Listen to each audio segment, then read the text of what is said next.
ಗೃಹಲಕ್ಷ್ಮಿಯರಿಗೆ ಇಡೀ ಕರ್ನಾಟಕದಾದ್ಯಂತ ಒಂದು ಗುಡ್ ನ್ಯೂಸ್ ಕೊಟ್ಟಿದ್ದಾರೆ ಸಚಿವೆ ಲಕ್ಷ್ಮಿ ಹೆಬ್ಬಾಳ್ಕರ್. ಏನದು? ರಾಜ್ಯದ ಗೃಹಲಕ್ಷ್ಮಿಯರಿಗೆ ಗುಡ್ ನ್ಯೂಸ್.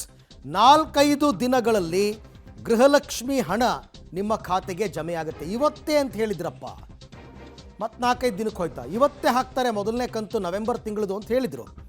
ಈಗ ಪಬ್ಲಿಕ್ ಟಿವಿಗೆ ಸಚಿವೆ ಲಕ್ಷ್ಮಿ ಹೆಬ್ಬಾಳ್ಕರ್ ಅವರು ಮಾತಾಡಿದ್ದಾರೆ.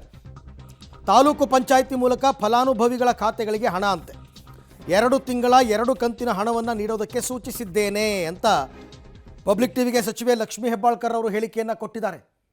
ಬಟ್ ಈ 4-5 ದಿನ ಡೆಡ್ಲೈನ್ ನೋಡಿ, ಒಂದು ಅರ್ಥ ಮಾಡ್ಕೊಳ್ಳಿ. ಬೈ ಎಲೆಕ್ಷನ್ ಆಯ್ತಲ್ಲ ರಾಜ್ಯದಲ್ಲಿ 3 ಕ್ಷೇತ್ರದ್ದು, ಆ ಬೈ ಎಲೆಕ್ಷನ್ ಟೈಮಲ್ಲಿ ದುಡ್ಡು ಹಾಕಿದ್ದು ಬಿಟ್ಟರೆ ಇಲ್ಲಿ ತನಕ ದುಡ್ಡು ಹಾಕಿಲ್ಲ ಇವರು. ಬೈ ಎಲೆಕ್ಷನ್ ಟೈಮಲ್ಲಿ ಇನ್ನೇನು ಮತದಾನ ಆಗಬೇಕು ದುಡ್ಡು ಹಾಕ್ಬಿಟ್ರು. ಕಳೆದ 3 ತಿಂಗಳಿಂದ ದುಡ್ಡು ಹಾಕಿಲ್ಲ. ಆಮೇಲೆ ಇವ್ರು ಕೊಡೋ ಕಾರಣಗಳೇನು ಅಂತಂದರೆ, ಒಂದು ಟೆಕ್ನಿಕಲ್ ರೀಸನ್ ಅಂತಾರೆ, ಅಥವಾ ಅದೇನೋ ಈಗ ಎಲ್ಲ ತಾಲೂಕು ಪಂಚಾಯತಿಗಳಿಗೆ ದುಡ್ಡು ಹಂಚಿಬಿಡ್ತೀವಿ ಅಂತ ಹೇಳಿದ್ದಾರೆ. ಬಟ್ ಏನೋ ಈಗ 4-5 ದಿನದಲ್ಲಿ ಬರುತ್ತೆ ಅಂತ ಹೇಳಿದಾರಪ್ಪ. ನೋಡೋಣ ಏನು ಹೇಳಿದಾರೆ, ಕೇಳೋಣ. ಸಂಪೂರ್ಣವಾಗಿ ಚಿತ್ರಿಸ್ಕೊಂಡಿದ್ದಾರೆ. ಮತ್ತು ಮರಳಿ ಏನಂತಂದರೆ ಜನಸೇವೆಯನ್ನು ಮಾಡೋಕ್ಕೆ ರೆಡಿಯಾಗಿದ್ದಾರೆ. ಲಕ್ಷ್ಮಿ ಹೆಬ್ಬಾಳ್ಕರು ಬಂದು ಅವ್ರ ಜೊತೆ ಮಾತಾಡ್ಸೋಣ. ಸಚಿವರಂತ ಲಕ್ಷ್ಮಿ ಹೆಬ್ಬಾಳ್ಕರ್ ಜೊತೆ ಗೃಹಲಕ್ಷ್ಮಿ ಯೋಜನೆ ವಿಚಾರವಾಗಿ ತಾವು ಒಳಗಡೆ ಹಾಸ್ಪಿಟ್ಲಿದ್ದಾಗ ಕೂಡ ಚರ್ಚೆ ಮಾಡ್ತಾ ಇದ್ರಿ, ಅಧಿಕಾರಿಗಳನ್ನ ಕರೆದು ಮಾತಾಡ್ತಾ ಇದ್ರಿ. ಈಗ 4-5 ತಿಂಗಳು ಬಂದಿಲ್ಲ ಹಾಗೆ ಅಂತ ಒಂದಿಷ್ಟು ವಿರೋಧ ಪಕ್ಷ ಮಾತಾಡ್ತಾರೆ. ಅವ್ರಿಗೆ ಏನು ಹೇಳ್ಬೋದು? ನೋಡಿ, ವಿರೋಧ ಪಕ್ಷಗಳಿಗೆ ಮಾತನಾಡೋದು ಬಿಟ್ಟರೆ ಇನ್ನೇನು ಸಿಕ್ಕೋದಿಲ್ಲ.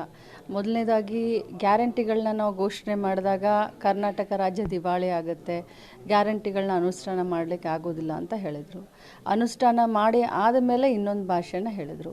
ನಮ್ಮನ್ನು ಕಾಪಿ ಮಾಡಿಕೊಂಡು ಬೇರೆ ಬೇರೆ ರಾಜ್ಯದಲ್ಲಿ ಇಲೆಕ್ಷನ್ನ ಗೆಲ್ಲುವಂಥ ಉದಾಹರಣೆ ಮತ್ತು ತಂತ್ರ ತಾವು ಕೂಡ ಎಲ್ಲರೂ ನೋಡಿದ್ದೀರ. ಜೊತೆಯಲ್ಲಿ ಬಹಳ ದೊಡ್ಡ ಅಮೌಂಟ್ ಆಗುತ್ತೆ, ಕಡಿಮೆ ಅಲ್ಲ. ಸುಮಾರು 2700 ಕೋಟಿ ಒಂದು ತಿಂಗಳಿಗೆ ಹಾಕ್ತೀವಿ, ಹತ್ತತ್ರ 2800 ಕೋಟಿ ಹಾಕ್ತೀವಿ. ಇಷ್ಟು ದಿನ ಏನಾಗ್ತಾ ಇತ್ತು, ಮಹಿಳಾ ಮಕ್ಕಳ ಕಲ್ಯಾಣ ಇಲಾಖೆಯ ಹೆಡ್ ಆಫೀಸ್ನಿಂದ ನಾವು ಡೈರೆಕ್ಟಾಗಿ ನಾವು ಡಿ ಡಿ ಮುಖಾಂತರ CDPOಗಳಿಗೆ ಕೊಟ್ಟು ಹಣವನ್ನು ಟ್ರೆಜರಿ ಮುಖಾಂತರ ನಮ್ಗೆ ಬಂದ ತಕ್ಷಣ ನಾವು ಕೊಡ್ತಾಯಿದ್ವಿ ಫಲಾನುಭವಿಗಳಿಗೆ.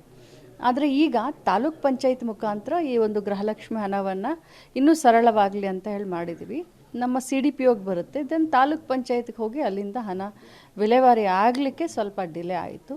ಬಟ್ ಈಗೆಲ್ಲ ಸರಳ ಆಗಿದೆ. ಇನ್ನೊಂದು 4-5 ದಿನ ಹೆಚ್ಚು ಅಂದರೆ ಒಂದು ವಾರದ ಒಳಗಡೆ, ನಾನು ಈಗ ಅಪ್ಡೇಟ್ಸ್ನ ತೊಗೊಂಡಿದ್ದೀನಿ, ಒಂದು ವಾರದ ಒಳಗಡೆ ಎಲ್ಲ ಫಲಾನುಭವಿಗಳಿಗೆ ದುಡ್ಡು ಎಲ್ಲ ಹರಿಹರ ಸೇರಿ ನಿಂತ್ಕೊಂಡಿದೆ, ಎಲ್ಲವನ್ನೂ ಸೇರಿ ಒಟ್ಟಿಗೆ ಹಾಕುವಂಥದ್ದು. ಅಟ್ಲೀಸ್ಟ್ 2 ತಿಂಗಳದ್ದು ಹಾಕ್ತೀವಿ. 3 ತಿಂಗಳದಿಂದ ಕೊಟ್ಟಿಲ್ಲ ನಾವು, 3 ತಿಂಗಳದಿಂದ ಅಟ್ಲೀಸ್ಟ್ 2 ತಿಂಗಳ ದುಡ್ಡನ್ನು ಅವ್ರಿಗೆ ಹಾಕ್ತೀನಿ. ಇದು ಏನಂತಾರೆ, 2-3 ದಿನಗಳ ಬಹುತೇಕ ಒಂದು ವಾರದಲ್ಲಿ ಎಲ್ಲ ಗೃಹಲಕ್ಷ್ಮಿ ಹಣವನ್ನು ನೀಡ್ತೀವಿ, ಅಟ್ಲೀಸ್ಟ್ 2 ತಿಂಗಳ ನೀಡ್ತೀವಿ ಅಂತೇಳಿ ಸಚಿವರು ತಿಳಿಸಿದ್ದಾರೆ.